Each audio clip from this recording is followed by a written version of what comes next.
আসসালামু আলাইকুম। আজকে আমরা দেখব কিভাবে স্ন্যাপচ্যাট অ্যাকাউন্ট পার্মানেন্টলি ডিলিট করা যায়। এর জন্য আমরা আমাদের স্ন্যাপচ্যাট অ্যাকাউন্টের প্রোফাইলে চলে যাব, তারপর সেটিংস অপশনে ক্লিক করব। আপনারা এখানে দেখতে পাচ্ছেন ইউজার নেম। ডিলিট করার জন্য এই ইউজার নেমটা মনে রাখতে হবে। তারপর আমরা নিচের দিকে চলে যাব। নিচের দিকে গিয়ে আমরা দেখতে পারবো ডিলিট অ্যাকাউন্ট। ডিলিট অ্যাকাউন্টে ক্লিক করব। তারপর আমরা ক্রোম ব্রাউজার ওপেন করব। এখানে আমরা আমাদের ইউজার নেমটি ব্যবহার করব। আপনারা দেখতে পাচ্ছেন আমি আমার ইউজার নেমটি ব্যবহার করেছি। এখন নেক্সট করব। এখানে আমরা আমাদের পাসওয়ার্ডটি ব্যবহার করব।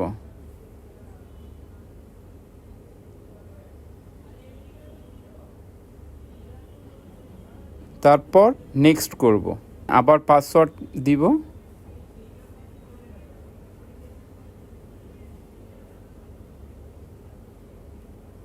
তারপর কন্টিনিউ করব। আপনারা দেখতে পাচ্ছেন আমার অ্যাকাউন্টটি ডিঅ্যাক্টিভেট বা ডিলিট হয়ে গিয়েছে। ধন্যবাদ।